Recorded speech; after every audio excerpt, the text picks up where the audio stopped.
Ladies and gentlemen, welcome back to Tuesday's edition of Morning Brews. My name, of course, is Ryan Smeltz, and today we are going to be talking about charging more. So, if you haven't read the show notes yet, I have two bullet points here with several sub bullet points. What do you want to do? What do you do and why aren't you charging for it? And why are you still doing things for free?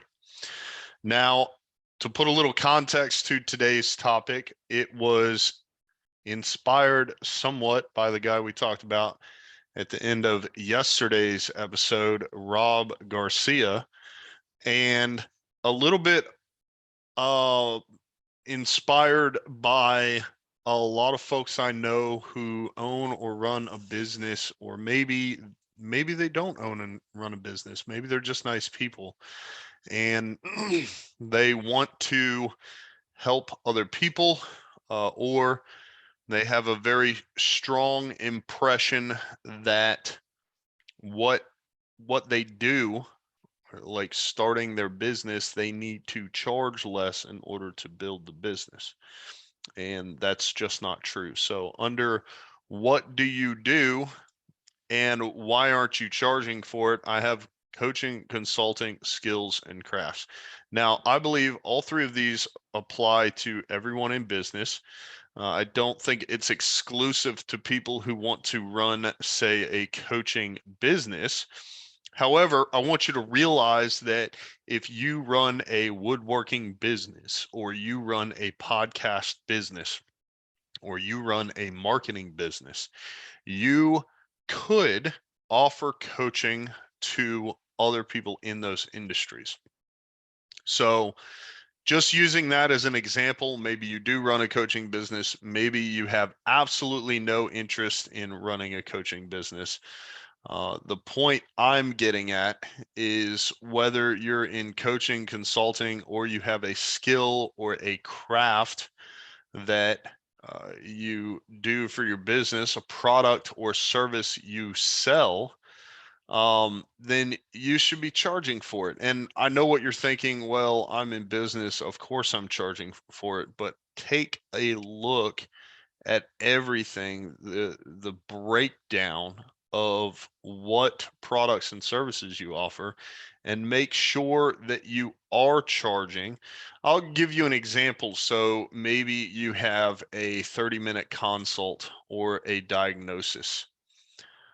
Whether you're looking at onboarding a long-term client, those usually come with the 30-minute consult, 10-minute consult, 1-hour consult. You want to make sure that the relationship is going to be a positive, beneficial relationship before you take on a new client. Part of setting expectations and making sure that both parties are a good fit for each other. For skills and crafts, maybe you offer a repair service of some type. And so maybe you diagnose for free. Maybe there is a minimal quote unquote truck charge to get the technician out there. And, maybe you do something like, if you go with the work, we deduct that truck charge. So these are the types of things I'm talking about, where if you're in business and you do things like this, that cost to your business is more than likely covered in the transaction completed when somebody decides to work with your company, or use you guys for the product or service that you offer. So for example, I work with long-term relationships with clients. Basically, when I take on a client, they could be with me for, potentially, depending on the speed of their growth, they could potentially be with me for the life of their business. I would suspect that on the low end, a successful relationship with my company and a client would be, maybe 5 years. I could see someone coming in and maybe outgrowing us in that amount of time on on a regular basis. Once again, depending on the speed of their growth. And so I'm going to want to sit down and make sure that that's a good fit, but I'm not going to charge someone for that consulting time up front. However, if you're talking about several in my industry, you could be talking about several short phone calls and maybe one long one. Okay. You could be talking about a 10-minute phone call, a 15-minute phone call, a 30-minute phone call, once a week, once a month. You're talking about an onboarding process. But if at the end of the day, you're talking about a total of 4 hours invested in this potential client and they agree to go with the company for our services, even if I put two people in there, my time is worth $500 an hour. So we're talking around $2,000 in cost to the company. But remember, I said that client will more than likely be with us over the span of, 2 years, 5 years, 20 years. Once again, just depends on their growth and what their needs are and whether or not we're able to keep up with them and fill those needs. So the point I'm getting at there is that's a pretty large upfront cost. Okay, that's covered over the lifetime of the client holding a relationship with my company. So if you are in an industry such as marketing, whether you offer coaching or consulting or not, if you're looking at taking on a client and maybe the average lifespan of a client with you is, for these purposes, maybe 3 to 6 months, maybe obviously, you want to work longer with clients, but it doesn't make sense once they, once again, if you're in marketing, maybe they bring someone in-house. Maybe they're able to do that fairly quick thanks to your work. So is that phone call factored into the price of what you charge for your services? And I think, excuse me, I think where a lot of people fall short with what I'm talking about here, not covering their costs over the lifespan of the customer, is more along the lines of maybe they're a single marketing person working from home. And so they feel they only need to charge $15 an hour because that's what they need to put money in their pocket. They don't seem to show any intention of growing the business or any willingness to reinvest in the business. So that's an example of where I would say charge more. If you're on, say, Upwork or Fiverr, another platform I learned about recently, which you'll see that in an upcoming Business and Brews episode, is vet gigs. So that's where marketers and web developers and people of that nature who are veterans can get on and offer their services on contract to companies. You Even if you're not one of the big companies. So an example I'll give you is a marketing company I learned about out in California. They're a big name and they have a lot of credibility on the back end as far as the certifications and licensing they have. They're recognized as an official Google partner. So that's just one example. They charge $750 an hour. Okay. Now, obviously, we're talking about, actual time put in. So if it's like, answering an email or something like that, maybe they're not on the clock. But when it comes to actually building and creating your workflows and your ads, whether on Facebook or Google, it's $750 an hour. That's up there. That's a chunk of change. Now, they know what they're doing and they get results and they do it very well. Number one. Number two, I'm not talking about the person sitting at home coming out the gate and saying, hey, I'm going to charge $750 an hour when it's just me and maybe they learned marketing yesterday.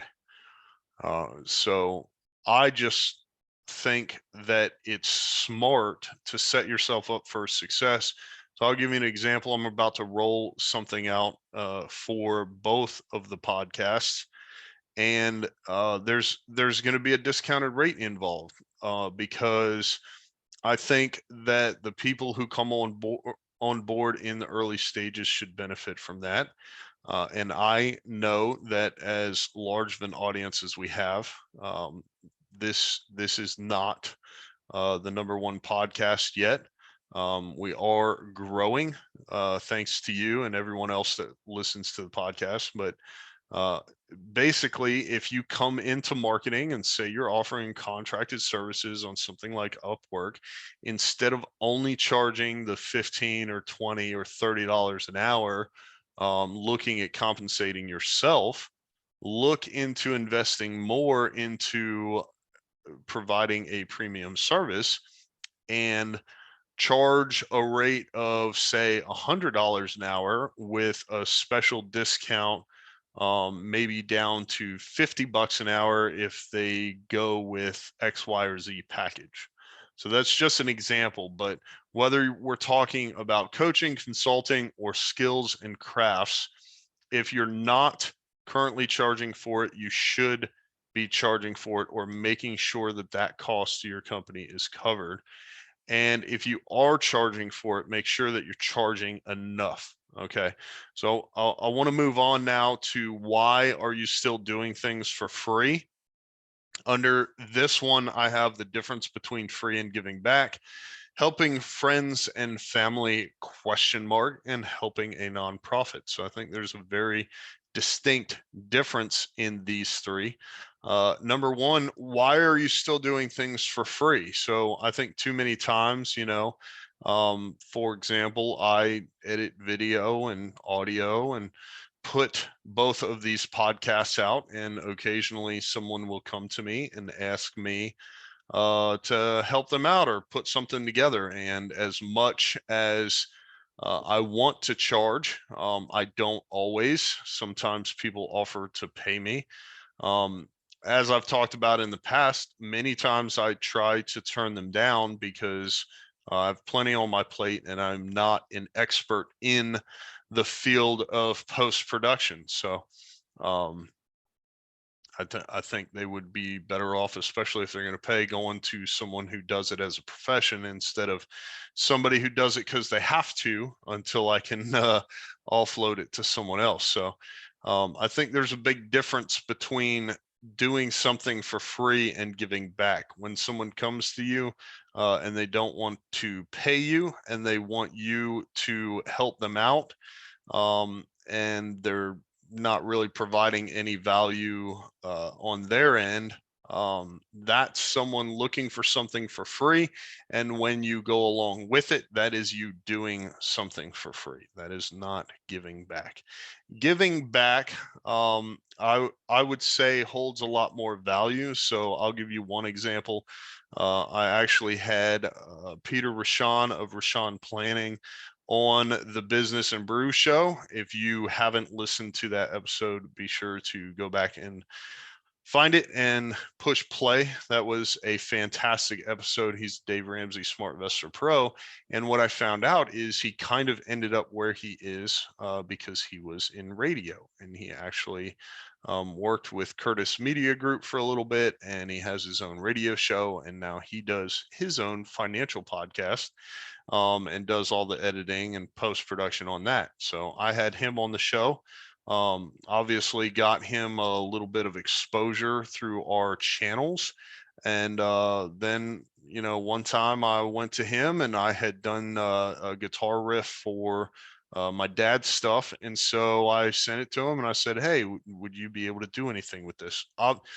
At that stage, I was really just looking to see if I could get slightly improved sound, because I am not set up to record excellent audio, and I am not trying to be a musician. I just wanted to slightly improve the audio quality, and he did it. So I have him on my show as a guest. He actually had me come by the office one day, and we sat down and had a couple of beers and talked, just catching up and talked business and fun stuff. Uh, good guy to spend some time with. Uh, but I think there's a very distinct difference between me bringing someone on my show and then asking them to edit audio like that, especially with the one time deal. And someone coming up to me or him and saying, "Hey, edit this, do this, produce this." Left and right, and we're not really having that value exchange. So that's the example I have with giving back, helping friends and family. I think this is a gray area. The reason I say that is because I'm a firm believer that family comes first. I honestly think no matter what it is, you should be helping your family out. I also think there is a very thin line between you helping your family out and your family just taking advantage of you. So an example I would give there is if your mom or dad lives in a house where maybe the electrical wires pose a hazard and need to be replaced so the place doesn't burn down, and you're an electrician, maybe you go in and swap those out for free. You want to make sure your mom or dad's house doesn't burn down. It's posing a hazard.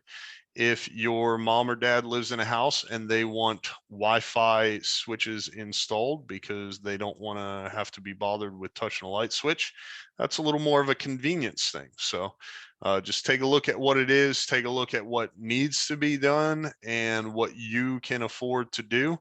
Once again, I think you should always help family out. I think at the end of the day, friends will get discounts when discounts are available. I don't think you're required to. I also don't think that family who uses and abuses you should necessarily get the cold shoulder, but maybe they get a little bit higher price than one of your other family members just to kind of offset that cost. So last, I have helping a nonprofit. So that's a huge thing that's near and dear to my heart.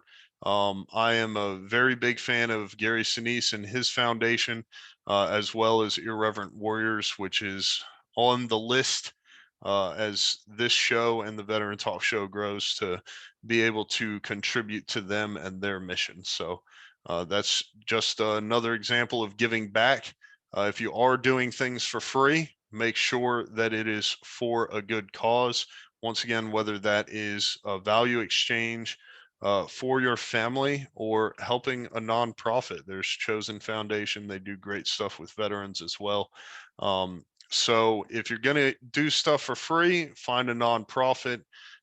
Make sure you're contributing to a cause that you support and that your friends and family and customers and clients would support as well. So I may have gone a little bit long on this one, but that's what I have for you this Tuesday morning. Please leave us a 5-star review as it helps bump the podcast up and put it in front of other people who may benefit from it as well. Make sure you subscribe wherever you get your podcast. Most importantly, tell your friends to subscribe as well. My name, of course, is Ryan Smeltz, and I will see you on the next episode of Morning Brews.